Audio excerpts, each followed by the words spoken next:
Hello बच्चों, let's read this question. The question says which of the following is the greatest.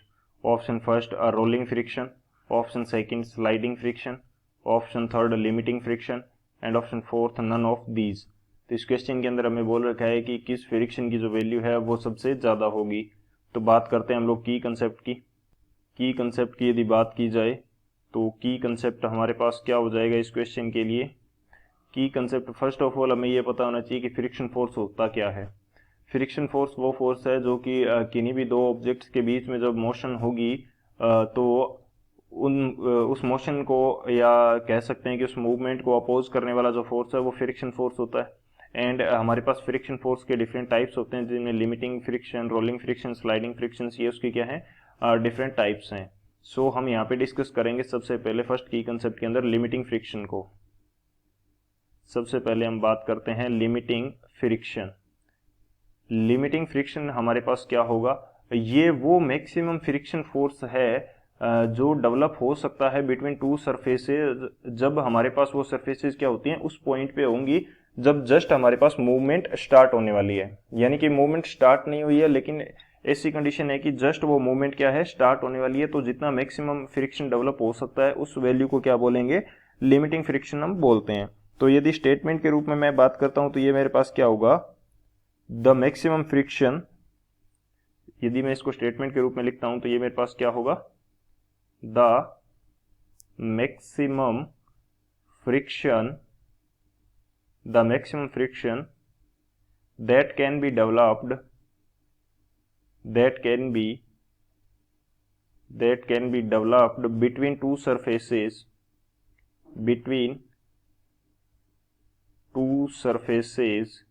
between two surfaces when body is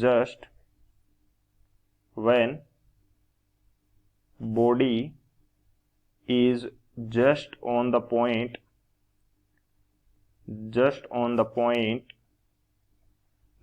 point of moving. यानी कि उसकी movement क्या है start होने वाली है, तो इस फोर्स को क्या बोलेंगे हम, लिमिटिंग फ्रिक्शन बोलेंगे. सो ये हमारे पास क्या हो जाएगा, लिमिटिंग फ्रिक्शन हो जाएगा. यदि मैं इसको यहाँ पे समझाने की कोशिश करूँ तो ये मेरे पास क्या है, मैं मान लेता हूँ कि ये मेरे पास एक ऑब्जेक्ट है, इसके ऊपर एक दूसरी बॉडी हमने इसके ऊपर रख दी है. सो ये हमारे पास फर्स्ट है, ये सेकंड है. अब यदि मैं इस एक्सटर्नल फोर्स की हेल्प से ऊपर वाली ऑब्जेक्ट को राइट साइड की तरफ मूव करवाना चाहता हूँ तो ऐसी कंडीशन होंगी कि जब ये जस्ट मूव करने की कंडीशन के अंदर होगी तो बेसिकली एक चीज तो ये है कि अब इसके अपोजिट डायरेक्शन में फ्रिक्शन फोर्स लगेगा जिसको मैंने एफ आर से रिप्रेजेंट कर दिया. तो मूवमेंट स्टार्ट नहीं हुई है लेकिन जस्ट स्टार्ट होने वाली है, जस्ट मूवमेंट होने वाली है, जस्ट मूवमेंट कंडीशन. यानी कि इसके बाद में क्या होगी, मूवमेंट स्टार्ट होगी. तो इस कंडीशन के अंदर जो फ्रिक्शन फोर्स है उसकी वैल्यू क्या होती है, उसको बोलते हैं लिमिटिंग फ्रिक्शन और इसको हम बोलते हैं एफ एल से हम इसको शो कर सकते हैं. सो ये क्या हो जाएगा, तो इस कंडीशन के अंदर जो फोर्स की वैल्यू होगी फ्रिक्शन फोर्स की उसको क्या बोलेंगे, लिमिटिंग फ्रिक्शन बोलेंगे. सो ये हमारे पास लिमिटिंग फ्रिक्शन हो जाएगा. तो ये हमारा क्या है, मेन की कंसेप्ट है. बेसिकली इस की कंसेप्ट की हेल्प से इस पूरे क्वेश्चन को हम सॉल्व करने वाले हैं. तो बात करते हैं सॉल्यूशन की. सॉल्यूशन की यदि बात की जाए इस क्वेश्चन के लिए तो लिमिटिंग फ्रिक्शन को तो हमने देख लिया. अब हमारे पास दो और चीजें बची है, स्लाइडिंग फ्रिक्शन और रोलिंग फ्रिक्शन. सो यदि मैं बात करता हूँ रोलिंग फ्रिक्शन की, रोलिंग फ्रिक्शन को इसके अंदर देख लेते हैं. रोलिंग फ्रिक्शन, तो रोलिंग फ्रिक्शन बेसिकली क्या होगा, हमारे पास ये उन दो सरफेसेस के बीच में लगेगा जब एक सरफेस के ऊपर दूसरी सरफेस क्या करती है, रोल करती है. जैसे ये मैं मान लेता हूं कि मेरे पास फर्स्ट सरफेस है, ये मेरे पास क्या है, दूसरी कोई ऑब्जेक्ट है, मान लेते हैं कि कोई स्फीयर है. तो ये स्फीयर क्या करेगा, इसके ऊपर रोल करेगा, रोलिंग मोशन करेगा, रोलिंग मोशन. तो रोलिंग मोशन की वजह से क्या होगा कि इसकी जो टोटल सरफेस है वो इस नीचे वाली सरफेस के कांटेक्ट में नहीं है, जस्ट एक पॉइंट ऑफ कांटेक्ट हमारे पास है यहाँ पे. तो उसकी वजह से क्या हो जाएगा, रोलिंग जो फ्रिक्शन अप्लाई होगा रोलिंग मोशन की वजह से, इसको हम क्या बोलेंगे, रोलिंग फ्रिक्शन बोलेंगे. इसको हम क्या बोलते हैं, रोलिंग फ्रिक्शन. सो यहाँ पे जो फ्रिक्शन लगेगा एफ आर है जो हमारा, वो क्या हो जाएगा इस कंडीशन के अंदर, रोलिंग फ्रिक्शन हो जाएगा, रोलिंग फ्रिक्शन। एफ आर से तो हम जनरल फ्रिक्शन को रिप्रेजेंट कर रहे हैं, लेकिन इस कंडीशन के अंदर वो किसके इक्वल हो जाएगा, रोलिंग फ्रिक्शन के इक्वल हो जाएगा।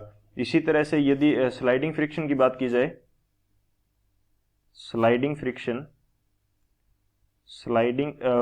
की यदि बात करूं मैं, तो स्लाइडिंग फ्रिक्शन क्या हो जाएगा, जैसे मेरे पास मान लेते हैं कि यहाँ पे कोई वेज है और इसके ऊपर कोई ऑब्जेक्ट रखी हुई है, तो ये इसके मास के कारण नीचे की तरफ मूव करेगी, यानी कि इसके ऊपर जो भी वेट होगा, वेट का एक कंपोनेंट बनेगा, उस कंपोनेंट की वजह से ये नीचे की तरफ मूव करेगी, और इसको मोशन अपोज करने के लिए हमारे पास क्या होगा, फ्रिक्शन डेवलप होगा, और इस कंडीशन के अंदर जो फ्रिक्शन होगा वो क्या हो जाएगा, स्लाइडिंग फ्रिक्शन हो जाएगा, स्लाइडिंग फ्रिक्शन।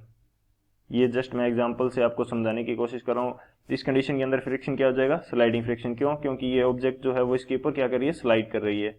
सो बेसिकली ये हमारे पास डिफरेंट टाइप ऑफ फ्रिक्शंस हो जाएंगे, लेकिन इनकी जो वैल्यू की बात करें तो वो हमारे पास क्या होती है, लिमिटिंग फ्रिक्शन जो है वो हमारे पास क्या हो जाएगा, सबसे ज़्यादा होगा। लिमिटिंग फ्रिक्शन की जो वैल्यू है वो सबसे ज़्यादा होगी। उसके बाद में हमारे पास क्या आ जाता है, स्लाइडिंग फ्रिक्शन होता है, स्लाइडिंग फ्रिक्शन आ जाएगा, और सबसे कम हमारे पास क्या होगा, रोलिंग फ्रिक्शन। सो हमारे पास कौन सा ऑप्शन करेक्ट होगा, यहाँ से सबसे ज़्यादा वैल्यू किसकी होती है, लिमिटिंग फ्रिक्शन की। सो लिमिटिंग फ्रिक्शन जो है वो हमें दे रखा है ऑप्शन नंबर 3 यानी सी के अंदर। So option C is the final answer. I hope you understood it well. Best of luck. Thank you.